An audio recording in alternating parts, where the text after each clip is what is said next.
Ibnu Qayyim dan gurunya Ibnu Taimiyah rahmatullahu alaihimah. Mereka berdua ini, apakah mereka pembenci tasawuf seperti pengikutnya hari ini yang mengatakan sufi zindiq? Enggak. Nanti silakan kalau yang mampu bahasa Arab cari Maju' Fatawa jilid 9, 10, 11 ya. Di beberapa cetakan 10, 11, ada yang 9, 10. Silakan dilihat ya. Di situ beliau membagi sufi itu kepada beberapa kategori. Ya, ada sufi yang dia sebut sufi nyeleneh atau syatahat. Jadi Ibnu Taimiyah ini membaca tasawuf tapi pakai istilah-istilah ilmu akidah. Maka dia kalau ketemu istilah-istilah penyatuan, kerinduan, nah ini dia kemudian dikritisi. Kayak hulul, ittihad. Dan yang paling dia kritisi adalah Imam Ibnu Arabi. Imam siapa namanya? Karena Ibnu Arabi ini dituduh mengatakan 3 hal oleh dia. Dia nggak konsisten juga. Satu-satu aja. Ada hulul, bersatu, Allah dengan Tuhan dengan hamba, ittihad, hamba dengan Tuhan, wahdatul wujud, tidak ada hamba, tidak ada Tuhan. Yang ada cuma satu wujud. Jadi wujud dia wujud siapa gitu. Nah, bagi Ibnu Taimiyah, sufi begini, ini nggak benar. Terus yang benar yang mana? Yang kedua, sufi yang mewarisi rohani Nabi sallallahu alaihi wasallam.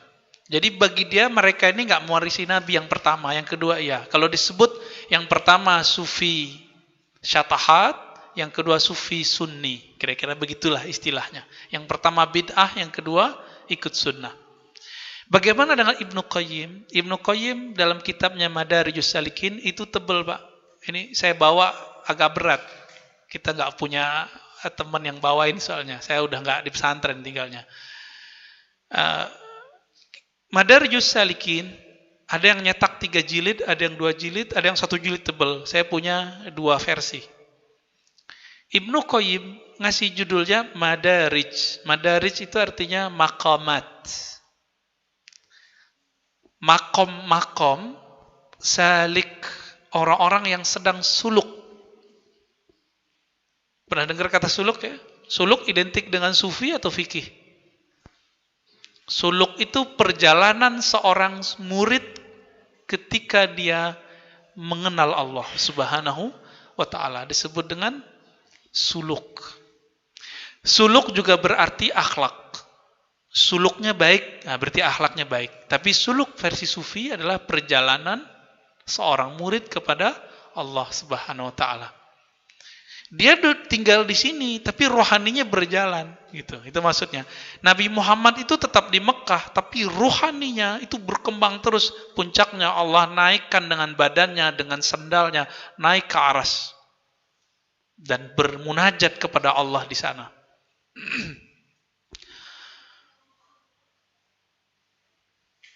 Jadi ketika Ibnu Qayyim menulis dalam Madarijus Salikin yang merupakan syarah dari kitab Al-Harawi, dia membagi sufi kepada 3.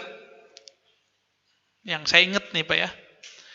Ada sufi yang disebut dengan Sufiyatul Arzaq. Sufi yang berpenampilan sufi tapi menipu murid supaya narik duit murid. Ya kayak Kanjeng Dimas lah. Ya. Yang ya kalau masuk aliran dia berbayar gitu. Ya barangkali LDI masuk. LDI ini kan campur aduk. Campur aduk LDI itu.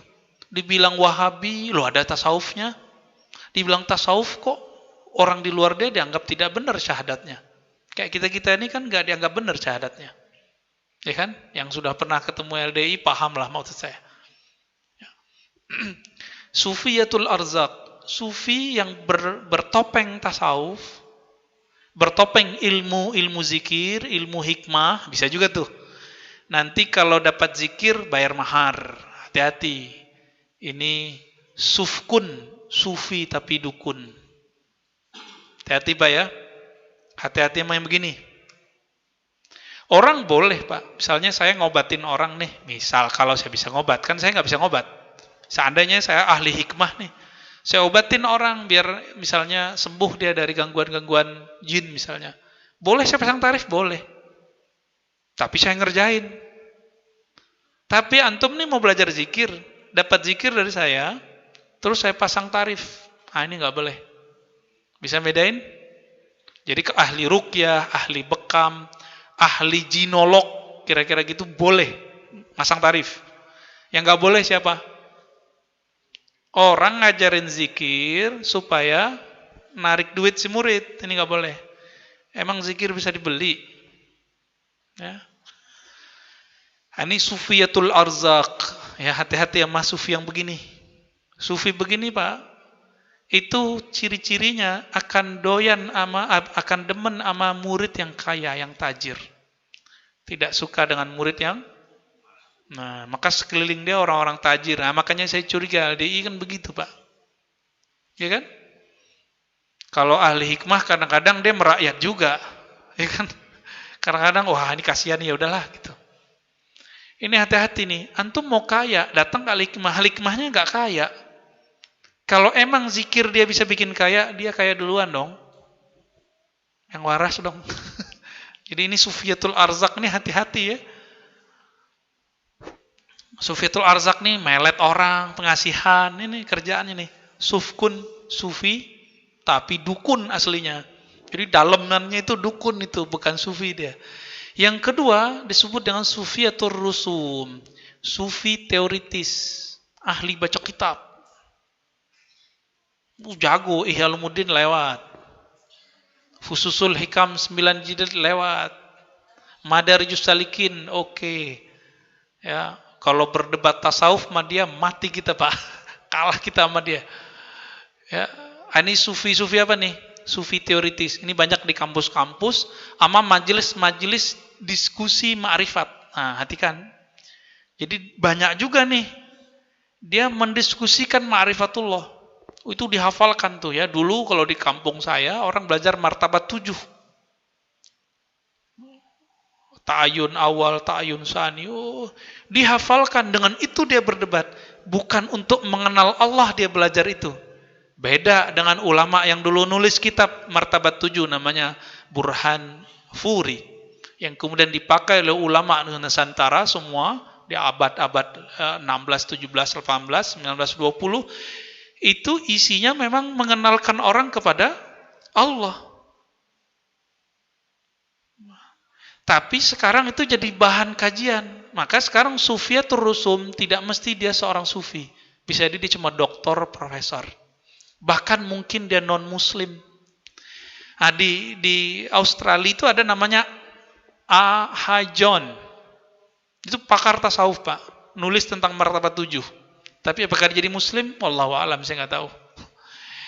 Di Jerman itu ada anime Schimmel, kalau nggak salah namanya begitu. Itu cintanya ke Nabi luar biasa, tapi sampai wafat kita nggak tahu dia beriman atau tidak.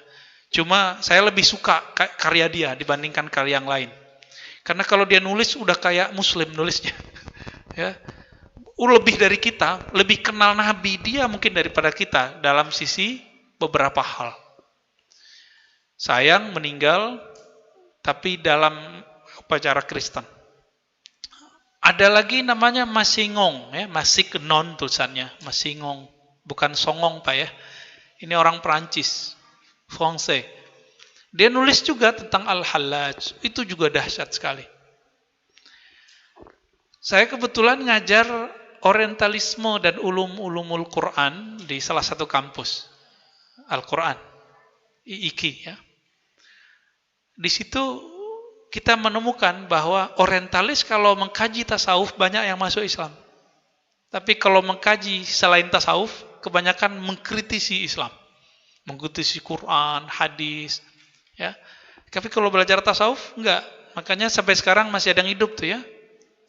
Ada Timothy Winter, orang Inggris. Dia nama Islamnya Abdul Hakim Murad. Menjadi khatib dan mufti di sana, di London. Ya, ada Martin Links, nggak tahu masih hidup enggak, itu udah meninggal kayaknya. itu menjadi pakar Ibnu Arabi. Ada Filosof Skong menjadi mursyid tarekat sufi. Ada penulis buku yang bisa antum cari, Psikologi Tasawuf. Silakan cari, Pak. Ada 2 bukunya. Ya. Psikologi Tasawuf. Ini orang udah jadi mursyid dia. Jadi kalau dia mengkaji Al-Quran dari sisi tasawuf, muslim dia, Pak. Karena dia menemukan universalitas ajaran Islam itu ada di tasawuf. Karena tasawuf ini dapat merubah orang-orang pintar menjadi masuk Islam, maka tasawuf ini harus dihancurkan dari dalam. Bisa lewat salafi menzindikannya, bisa lewat sufi itu yang merusak dirinya sendiri. Gitu. Siapa yang menghancurkannya? Ya setan, iblis juga. Ya. Dan yang ketiga, dia menyebutkan sufiyatul haqa'iq. Sufi-sufi yang hakiki. Siapa yang ngomong ini? Ibnu Qayyim. Nah, dia mengatakan sufi yang saya maksud, sufi hakiki. Jadi kalau di kitab Madarijus Salikin, di kitab-kitab dia Ighatsatul Lahfan, di kitab dia Awabil Shayyib, dia mengkritisi sufi, itu sufi yang mana? 1 dan 2. Gitu. Adapun sufi yang hakiki dia nggak kritisi. Bahkan dia katakan mereka itu sangat terpuji. Di dalam kitab Madarijus Salikin berkali-kali dia memuji sufi. Saya nggak bisa hitunglah, banyak sekali dia menukil, bahkan hampir setiap lembaran itu ada nukilan kalam-kalam sufi.